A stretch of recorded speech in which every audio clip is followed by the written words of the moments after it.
Well, greetings and salutations, everybody out there in YouTube land. I'm your host once again, Dan Thornton. I want to thank you all for tuning in to today's Lions game live post game after the Atlanta Falcons. I apologize for getting a little late. As you guys know, I went to Ford Field today to watch the game live, and what can I say?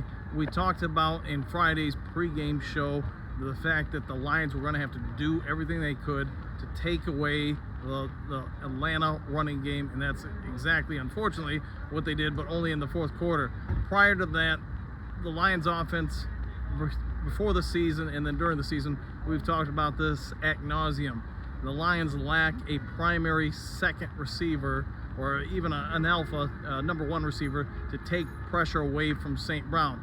But while the Atlanta Falcons were successful in limiting other options, let's give Detroit some credit here. They were able to get Laporta in a ton today. You were able to see St. Brown finally shake free a lot. And as we're all probably aware, the Lions overcame a ton of injuries, especially on the offensive line.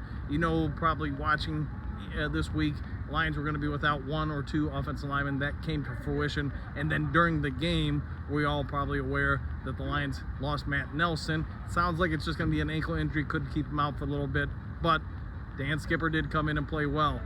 The Lions defense needs to get a ton of recognition here. They were able to finally get to the quarterback and defend the pass fairly well.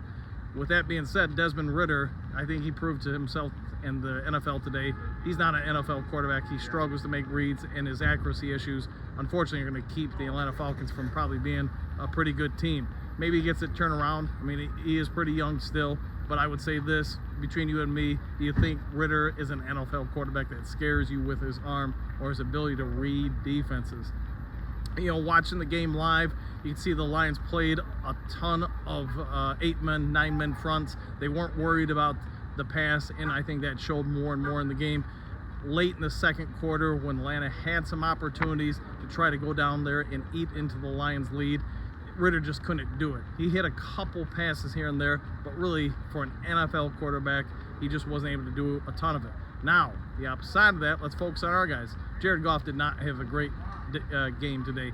The Lions did have some drop passes, I get that, but early in the third quarter, when they came out, started the second half with the ball, they had an opportunity to really try to ice this game. They just couldn't do it.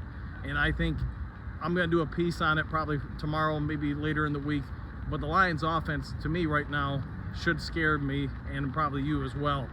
They're outside of some trick plays here and there, the flea flicker last week, and the in-out post pattern to Laporta, which they tried prior, I'm sure you remember, on a play to Khalif Raymond. It just, wasn't caught, unfortunately. The Lions are really struggling to get consistent play out of the offense. You can say it's the receivers, you can say it's the running game, you can say it's the offensive line, you can say it's Goff, whatever it is. The Lions and the fandom, I think, need to have a moment of pause and say, we're maybe not as dominant as we were last year, and there should be some signs to worry. It's great that we're 2-1. It's great that we're going into Green Bay with a big showdown, and there's outside Matt Nelson being injured, no real injuries that I'm aware of that came out today. Probably some stingers, things of that sort. You probably already know this, but the Lions won't have any dress rehearsal practices leading into the Thursday night game. I gotta imagine the Packers won't either, because both teams are going to do everything they can to rest their guys and make sure they're as physically able to go on Thursday night as possible. But this is going to be a big game for Detroit. Detroit's offense really sputtered today, and I think throughout the season, for the most part, they've shown some real signs of concern. And I think the Lions fans, we need to understand that's got to get corrected. Now, talk about the good parts about the defense today. The defense got home. They got sacks. But I'm going to have to watch this game again when I get home, either tonight or tomorrow, and really watch. Were the sacks a result of Ridder's inability to be accurate and read defenses? Or was it just that we finally got some legit pressure and cleaned up? We got people outside of just Hutchinson getting disruptions on the quarterback and flushing them out. Both could be true, but again, watching it live, it's a little bit different than watching it at home. There's more distractions, so I'm going to do a piece on that and get back to you guys on it.